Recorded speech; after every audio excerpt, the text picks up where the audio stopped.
comes for Sefo.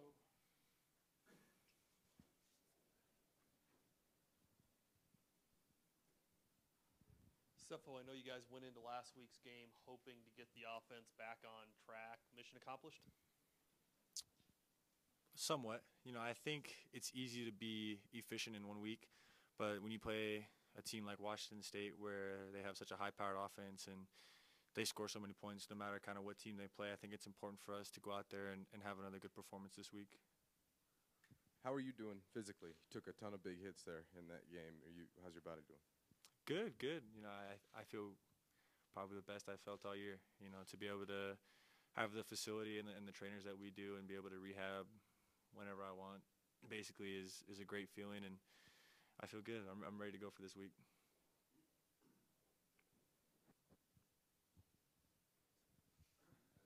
Follow-up to that, you've had some shuffling on your offensive line. Will you just talk about how the offense has dealt with that and, your confidence in those guys, whoever it may be, moving forward?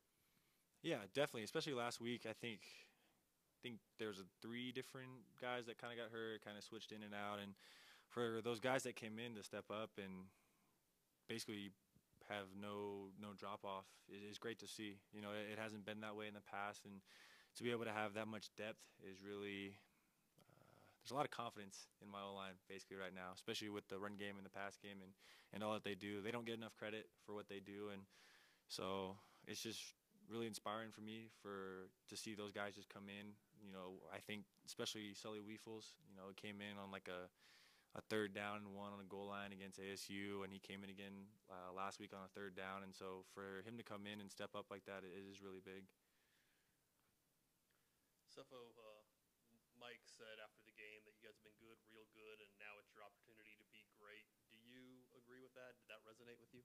Yeah, definitely. I think that we've done something, but I don't think we've done anything really. I think that a lot of people haven't had high expectations for us this year, but in this building, in the locker room, we've had very high goals for ourselves, and so we've done very well up to this point. We wish we could have done better, but 8-2 is a good spot to sit at, and we've got 2 very important games and 1 very good opponent coming in this week in WSU, and so we've got to do everything in our power to be prepared and to go out there and basically play for a Pac-12 championship, because if we lose this game, then basically everything is in our hands right now, and if we let it go, then who knows what will happen. So you guys have had the goal all along, but now that you're in place to do it, is there any difference in terms of the intensity from the coaches, the preparation, the way they're challenging you guys, anything like that? Is there anything different now that the goal's right there and you're actually in place to do it? I don't think so. I think we've been trying to play at a high level all year, that there's not much more. Obviously, you can yell a little more and you can be a little more intense, but I think for the most part, each and every week that we've went into, we've had very intense practices.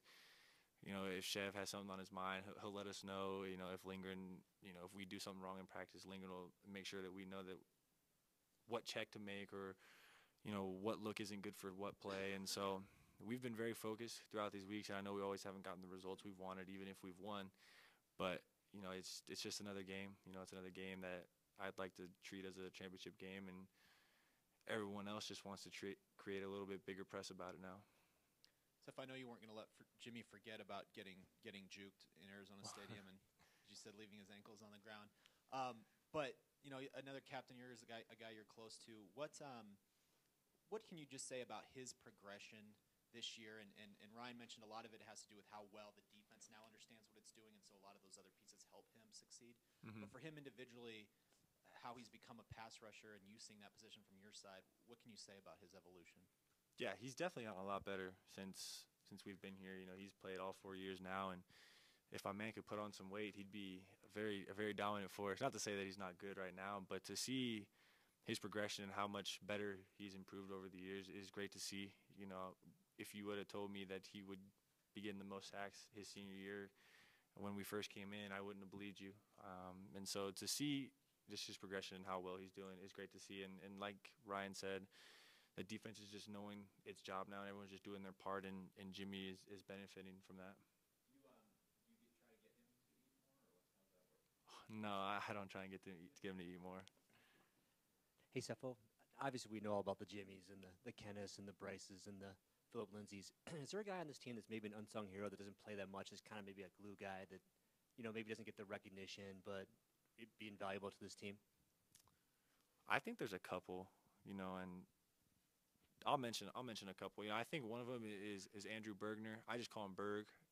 He plays DB, he plays special teams for us, but some of the looks that he gives on scout team, he plays cornerback here, and to be able to give us a good look on defense and be able to challenge some of our receivers, because sometimes you can't always get the best looks from your scout team. Sometimes you don't have the depth. Sometimes you don't have the players to go out there and give us a half-decent look. And he's done a really good job this year of going out there and playing ball, in special teams and especially in practice. And another one, I think Tim Lynott. I know he plays a lot on offense, but I think, like I said earlier, linemen don't get a lot of recognition. But to be a young guy and stepping up and coming out and especially blocking for me, it goes unnoticed a lot, in my opinion. But he's done a lot of good things this year, and there's only a lot of room to go up for him. Washington State's defense is playing better this year than it had in previous years. What do you see from those guys on film? I think they're very physical up front. They've got a lot of activity going on. They like to do a lot of stemming, shifting on their front four linemen, and sometimes they'll play an Okie front. But they've got basically – there's sometimes where you can really pick on someone, in a defense. But with this Washington State defense, they're just sound all around. And so we just got to be consistent throughout the whole game. And it's going to be back and forth. No one's going to blow each other out. It might be a shootout, and we'll be ready to play against a tough defense this week. Sefo, first top 25 matchup here at Folsom Field, I think, since like 2002. I assume these are Sweet. the games that you guys have always wanted to play in, and now you're playing in them. Do you relish the challenge? Are you having the time of your life right now as a football Oh player? yeah. Are you not excited?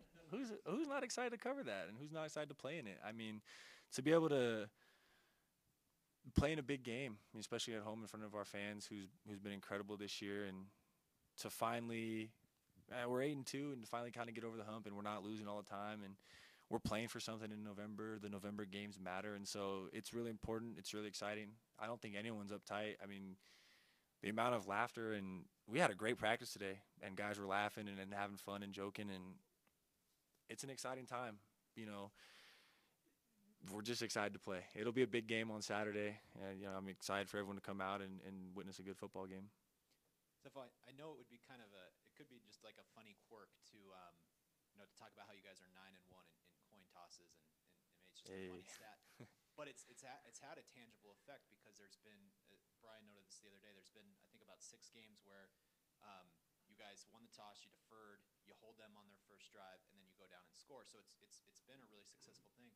When you guys walk out there, how does the arrangement of deciding what you're going to call and the feeling when it lands the way you want, can you just kind of take me through that walk and that flip and how that goes? Yeah, so I call the coin toss every week, and I always go tails. Tails never fails. So if anyone's out there listening to this, tails never fails. The one time we lost, my coach jinxed me because he said that you're 6-0 right now or something like that, and then I lost a toss. So Coach DePrado, it's his fault for that. Coach Mack always tells us we're going to defer. I ask the kickers which way they want to kick if we lose, and we only lost once. So yeah, tails never fails. That's the moral of the story right there. So now you just brought up an interesting thing. I don't know if you heard Mike Leach the other week talking about the guy who does their coin tosses, but he was on one of those shows like The Price is Right or something, and he won. And so Mike Leach thought, well, God, if he wins at that, he should do my coin tosses. And I'm not sure he's lost a coin toss at all either. So a nice little underlying current to this game all of a sudden. I think you're making the underlying current there, but I mean, I guess if he wins, fair play to him, because I'm not the one calling the coin toss.